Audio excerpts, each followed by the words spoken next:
नमस्कार दोस्तों, स्वागत है आपका हमारे YouTube चैनल में। आज हम चर्चा कर रहे हैं पॉलिटिकल साइंस क्लास 12 के चैप्टर 1 के, जिसका नाम है द्विध्रुवीयता का अंत। सोचिए, एक समय था जब दुनिया दो गुटों में बटी हुई थी। एक तरफ था USA, दूसरी तरफ था USSR। अमेरिका कहता था कि जो मेहनत करेगा वही अमीर बनेगा। यहाँ पे कंपटीशन था, फ्रीडम थी। लेकिन एक समस्या थी, अमेरिका में अमीर और गरीब में बहुत फ़र्क था।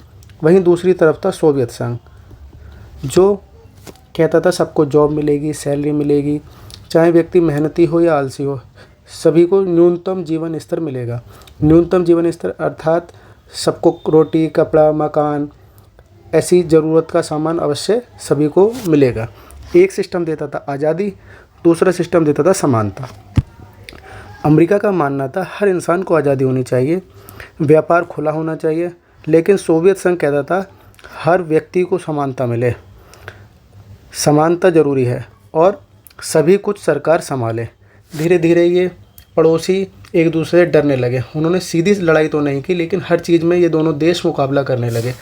कौन ज़्यादा ताकतवर है, किसका सिस्टम ज़्यादा बेहतर है, किसके पास ज़्यादा हथियार हैं, कौन सा देश दूसरे देशों को अपने साथ जोड़ सकता है।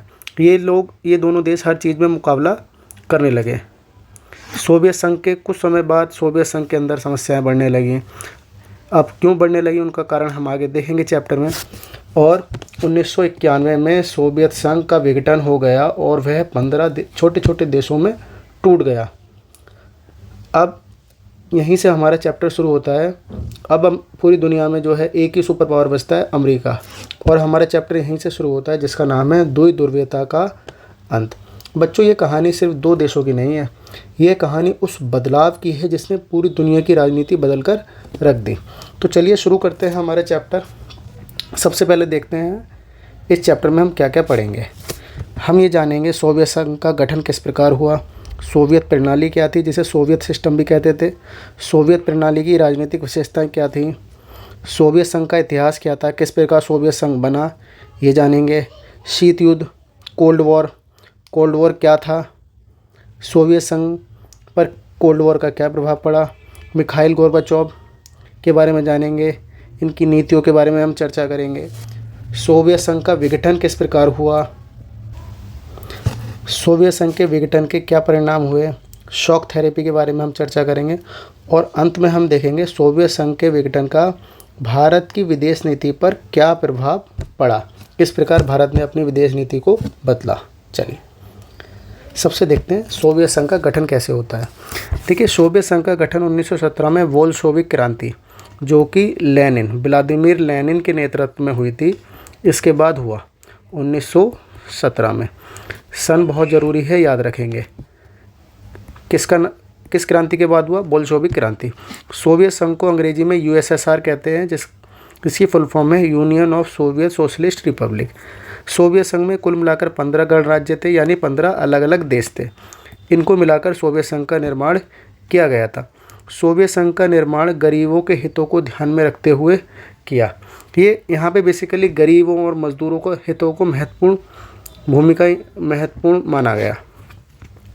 इसे समाजवादी और साम्यवादी विचारधारा के अनुसार बनाया गया। अगर आप गहराई से जानना चाहते हैं कि समाजवादी और साम्यवादी विचारधारा क्या होती है, तो इस पर हम अलग लेक्चर बनाएंगे, बात करेंगे।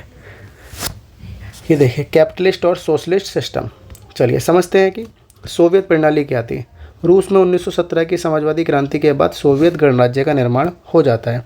इसका मूल उद्देश्य था समतामूलक समाज की स्थापना करना। समतामूलक समाज का अर्थ है कि किसी भी प्रकार का अमीर और गरीब में कोई भेदभाव ना हो, अमीर और गरीब में कोई भेदभाव ना हो, सभी को न्यूनतम जीवन स्तर मिले, सभी को न्यूनतम सुख सुविधाएं मिले, सभी को रोटी, कपड़ा और मकान प्राप्त हो, सभी को सस्ती स्वास्थ्य सेवाओं तक सबकी पहुंच होनी चाहिए। इसका उद्देश्य क्या थे? इसमें पूंजीवाद और निजी संपत्ति का अंत करना और समानता को स्थापित करना। इसी व्यवस्था को सोवियत प्रणाली कहा गया। दूसरे शब्दों में हम समझे तो सोवियत प्रणाली वह व्यवस्था है जिसके द्वारा सोवियत संघ ने अपना विकास किया। सोवियत सिस्टम वो सिस्टम है जिसके द्वारा सोवियत यूनियन ने अपना डेवलपमेंट किया। अब देखते हैं सोवियत प्रणाली की आर्थिक विशेषताएं क्या थी। आर्थिक मतलब धन संबंधी विशेषताएं क्या थी, अर्थ संबंधी विशेषताएं। सोवियत प्रणाली समाजवाद पर आधारित थी। इसमें सभी निर्णय संपूर्ण समाज को ध्यान में रखते हुए सरकार द्वारा लिए जाते थे। सोवियत प्रणाली में नियोजित अर्थव्यवस्था थी। नियोजन का अर्थ होता है कि जो भी संसाधन उपलब्ध हैं उनको ध्यान में रखते हुए भविष्य के लिए योजना बनाना। न्यूनतम जीवन स्तर की सुविधा दी गई। न्यूनतम जीवन स्तर क्या है? न्यूनतम जीवन स्तर का अर्थ है सभी को रोटी, कपड़ा, मकान, सस्ती स्वास्थ्य सेवाएं, पेंशन सभी को मिले। बेरोजगारी ना के बराबर थी। उन्नत संचार प्रणाली थी। उन्नत संचार प्रणाली का मतलब है बहुत बढ़िया सड़कों का जाल बिछा हुआ था, बढ़िया शिपिंग इंडस्ट्री डेवलप थी। भूमि और अन्य उत्पादन के साधन सभी पर राज्य का नियंत्रण था। देखिए, लैंड जो है वो प्राइवेट नहीं होगी। जो भी प्रोडक्शन के माध्यम मतलब फैक्ट्री है ना, एंटरप्रेन्योरशिप है, ये सभी गवर्नमेंट की होगी, कंट्रोल होगा गवर्नमेंट का। उपभोक्ता उद्योग बहुत उन्नत सिस्टम था। मतलब एक छोटी सी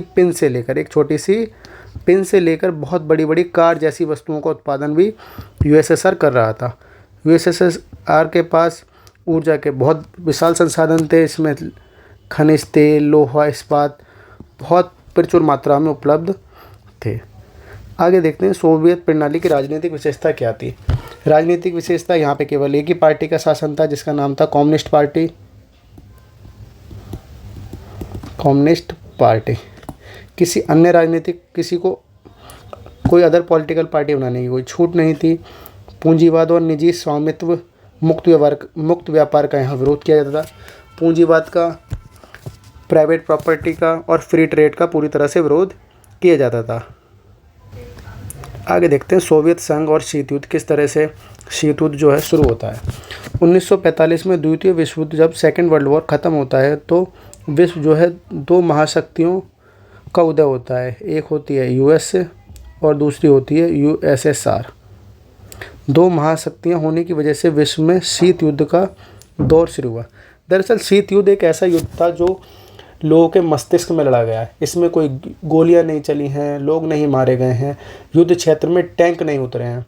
ये एक दिमाग में चलने वाला युद्ध था जिसे शीत युद्ध का नाम दिया गया।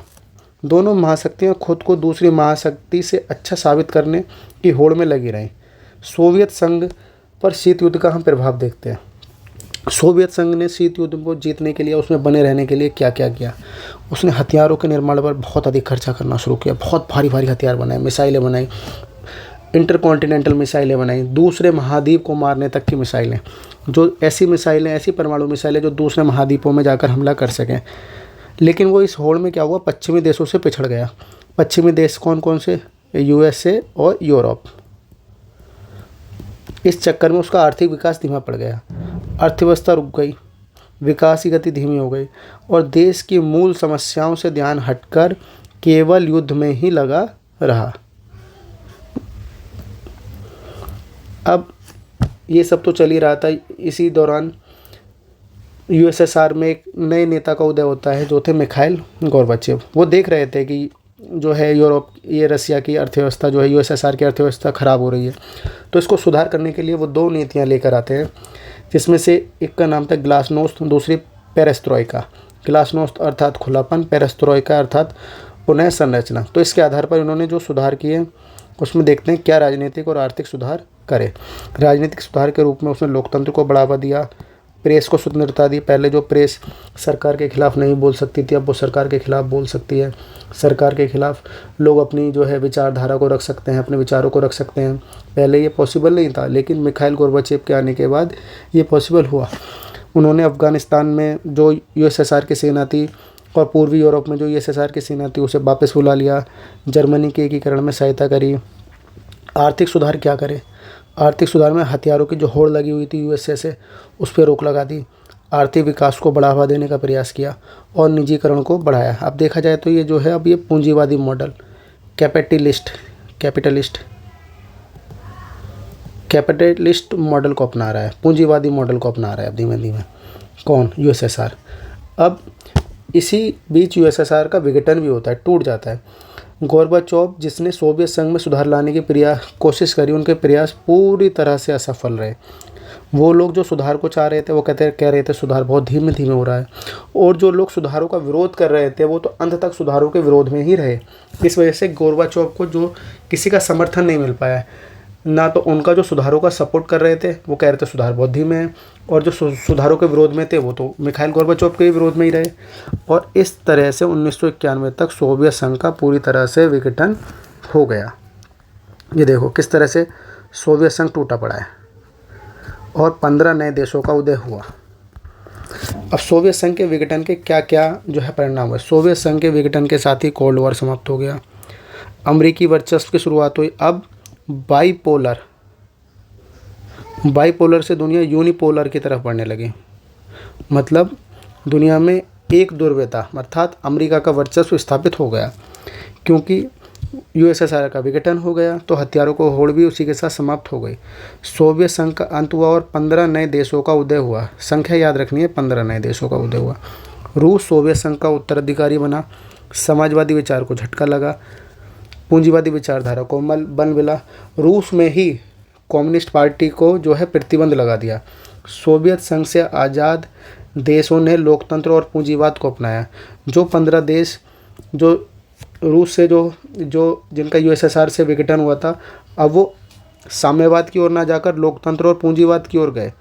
रूस को वे सभी अधिकार मिले जो सोवियत संघ के पास थे। रूस को यूनाइटेड नेशन में सुरक्षा परिषद में स्थायी सदस्यता मिली। जो संधियां सोवियत संघ के द्वारा की गई थी अब वो रूस के द्वारा निभाई जानी थी।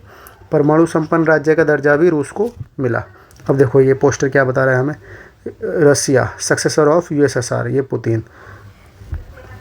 अब शॉक थेरेपी एक इम्पॉर्टेंट टर्म आता है, शॉक थेरेपी।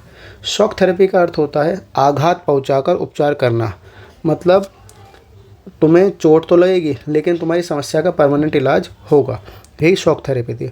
1991 में जब सोवियत संघ का विघटन हो गया तो नए देशों में जो था पूंजीवादी व्यवस्था के रूप में ढालना था। तो इसको ढालने के लिए वर्ल्ड बैंक और IMF, जिसे अंतर्राष्ट्रीय मुद्रा कोष कहते हैं, के द्वारा शॉक थेरेपी का निर्माण किया गया। क्योंकि सोवियत संघ समाजवादी विचारधारा पर बना था, इसलिए वहाँ के सभी उद्योग सरकार के अधीन काम कर रहे थे। लेकिन अब सोवियत संघ टूट चुका था, इन सभी देशों में पूंजीवादी व्यवस्था को स्थापित करना था। तो पूंजीवादी व्यवस्था को किस तरह से स्थापित करना था, इसके नियम बनाए वर्ल्ड बैंक और IMF ने। इन्हीं नियमों को, इन्हीं बातों को शॉक थेरेपी किया गया। शॉक थेरेपी के द्वारा सभी गवर्नमेंट उद्योगों को निजी हाथ में सौंप देने का प्रावधान था। ये देखिए शॉक थेरेपी हो रही है। शॉक थेरेपी में कौन सी दो इंपॉर्टेंट चीज़ है, प्राइवेटाइजेशन को बढ़ावा दिया जा रहा है, फ्री मार्केट को बढ़ावा दिया जा रहा है। लेकिन क्या कम हो जाएगा फिर, जो न्यूनतम जीवन स्तर यूएसएसआर के दौरान इन देशों को प्रोवाइड होता था वो छूट जाएगा। अब सबको बराबरी का अधिकार नहीं मिलेगा, अमीर लोग और अमीर बनेंगे और गरीब पिछड़ते जाएंगे, गरीब और गरीब बनेंगे। शॉक थेरेपी के उद्देश्य क्या थे, राज्य संपदा का निजीकरण कर दो, मुक्त व्यवहार को अपनाओ, मुक्त व्यापार को बढ़ावा दो, पश्चिमी देशों की अर्थव्यवस्थाओं से जुड़ना। देखिए शॉक थेरेपी को इतिहास की सबसे बड़ी गैराज सेल कहा गया। कई बार सवाल आया इतिहास की सबसे बड़ी गैराज सेल क्या है, शॉक थेरेपी है, क्योंकि इसमें बड़ी बड़ी कंपनियों को बहुत ही कम दाम पर यानी कबाड़ के भाव बेच दिया गया। ऐसा क्यों होता है, ऐसा इसलिए हुआ क्योंकि सेल में भाग लेने वाले जो नागरिक थे उनको कुछ अधिकार पत्र दिए गए थे। ये अधिकार पत्र उन नागरिकों के द्वारा जो कालाबाजारी थे ना उनको बेच दिया, मतलब नागरिकों को मिले, नागरिकों से कालाबाजारियों को मिल गए। ऐसा क्यों हुआ, क्योंकि जनता के पास ना तो इतना पैसा था कि वो कंपनियों को खरीद सकें, ना ही वो इस स्थिति में थे कि सेल में भाग ले सकें। अब देखते हैं सोवियत संघ का विघटन हो गया, उससे भारत की विदेश नीति पर क्या प्रभाव पड़ा। भारत ने जो है पश्चिमी देशों के साथ, पश्चिमी देश अर्थात USA और यूरोप के साथ संबंधों को मजबूत किया। अपनी ऊर्जा के लिए पहले भारत जो था USSR पर निर्भर था, अब उसने नए स्रोतों की खोज की। भारत में उदारीकरण, निजीकरण और वैश्वीकरण को बढ़ावा दिया। भारत ने LPG सुधार किए, जिसे LPG सुधार कहते हैं, उदारीकरण, निजीकरण और वैश्वीकरण को। और भारत ने अंतर्राष्ट्रीय मंचों पर सक्रिय भूमिका निभाना शुरू की। चलिए आज के लेक्चर में इतना ही। आप सभी के लिए धन्यवाद।